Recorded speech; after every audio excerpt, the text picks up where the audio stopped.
Assalamualaikum warahmatullahi ta'ala wabarakatuh. Waalaikumsalam warahmatullahi wabarakatuh. Dengan siapa? Saya Listia, asal dari Bogor. Listia? Ya, betul.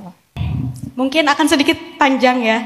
Jadi Ustadz, bagaimana hukumnya seseorang atau saya sendiri yang ngalamin yang mempunyai rasa tidak ikhlas atau bahkan bisa dibilang benci gitu ya atas perlakuan seseorang yang bisa dibilang jahat terhadap kita. Ya walaupun kejadian ini tuh sudah lama Ustadz, terus saya juga udah berusaha buat ikhlas dan menerimanya. Saya juga selalu mencoba buat udah gitu pengen dilupain aja gitu ya. Bahkan untuk usaha saya tuh lebih memilih lost interaction gitu atau lost kontak aja gitu. Pengen untuk meminimalisir rasa sakit hati saya, meminimalisir rasa overthinking saya gitu Ustadz.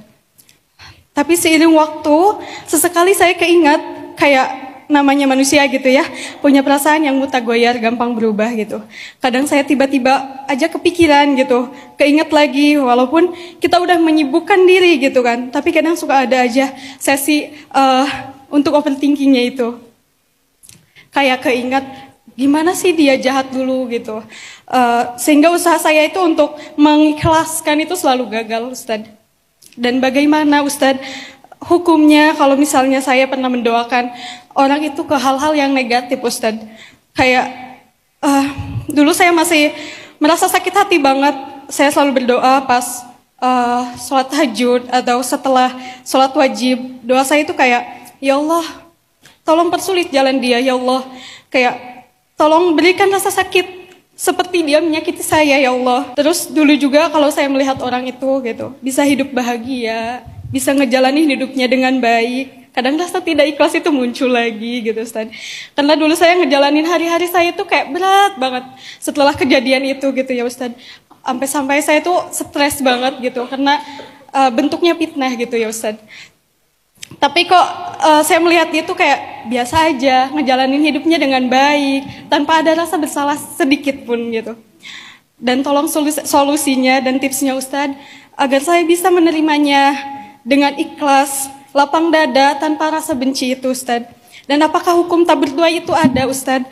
Karena saya kadang suka mikir, pengen gitu, dia merasakan apa yang saya rasakan gitu.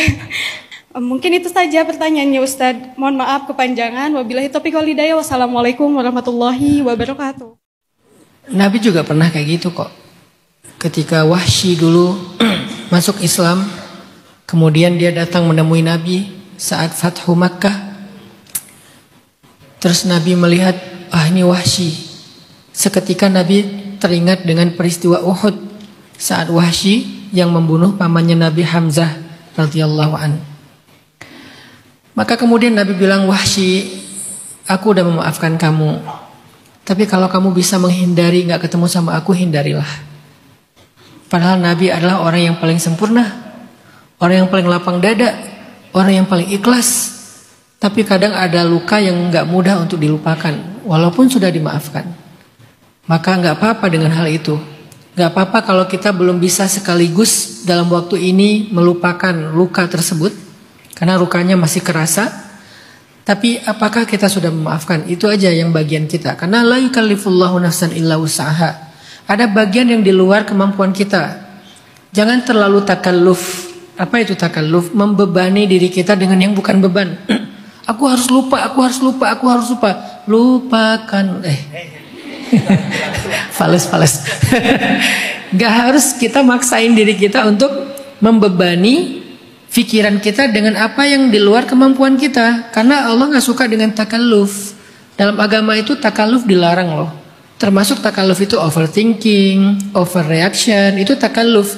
Terlalu berlebihan dalam hal yang sebetulnya bukan bagian kita. Termasuk lupa tentang kesalahan, luka, segala macam. Kita gak bisa mengendalikannya sepenuhnya. Itu kadang-kadang di luar kendali kita. Tiba-tiba muncul kan. Bukan sengaja kita ingat-ingat, itu emang di luar kendali kita. Rabbana la tuhammilna ma la taqata lana bih. Ya Allah, jangan pikulkan kepada kami sesuatu yang kami enggak sanggup memikulnya. Tapi ada yang dalam kendali kita, yaitu memaafkan. Melupakan bukan kendali kita, memaafkan kendali kita. Apa arti memaafkan? kita nggak ingin kesalahan itu kemudian kita balas pertama. Kita tidak ingin membalasnya. Kita udah memaafkan, namanya udah memaafkan nggak akan membalas dong. Kita juga nggak berharap bahwa dia akan dibalas. Mungkin kita nggak mungkin membalas, tapi berharap bisa nggak ya dia dibalas? Bisa nggak ya dia ngerasain apa yang aku rasain? Bisa nggak ya dia sengsara juga?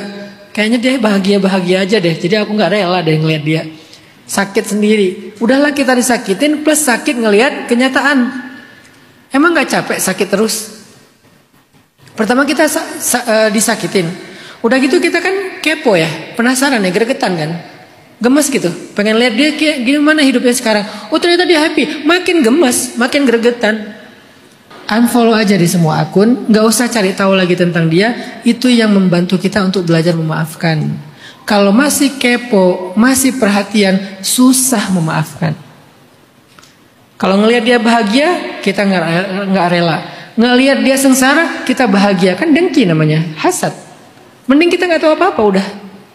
Jadi belajar untuk wahjurhum hajran jamila, kata Allah.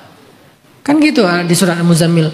Wasbir ala ma yaqulun. Bersabarlah atas ucapan-ucapan mereka. Caranya gimana biar bersabar, biar ikhlas? Wahjurhum hajran jamila. Tinggalkan mereka dengan cara baik-baik. Arti tinggalkan di sini. Terjemahan dari wahjurhum, unfollow mereka, delete kontak mereka, gak usah balas DM mereka, gak usah balas chat mereka. Kan gitu kan terjemahan dari wahjurhum hajran jamila. Harus dengan cara baik-baik, bukan dengan cara yang gak baik. Misalnya meninggalkan tapi dengan cara playing victim, meninggalkan tapi dengan cara manipulatif, meninggalkan tapi dengan cara nambah fitnah. Itu gak jamilah. Tinggalkan saja dengan diam, udah tinggalin. Itu akan membantu kita untuk belajar ikhlas dan lupa. Sehingga kita bisa fokus dengan kehidupan kita. Karena kalau nggak wahjurhum hajran jamila, kita nggak akan pernah bisa fokus. Kalau di dalam surat lapang dada, kita nggak akan bisa fansab kalau belum faraghta, belum faragh. Faragh itu dalam bahasa Arab artinya kosong, belum rilis. Belum selesai, gak akan bisa fansop. Kita fokus dengan hal yang lebih baik untuk hidup kita.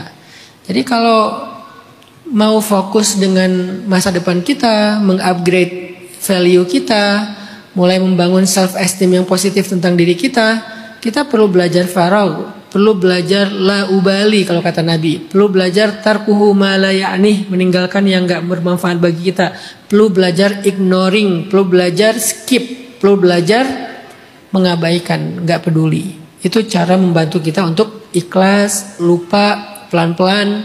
Jangan dikepoin lagi.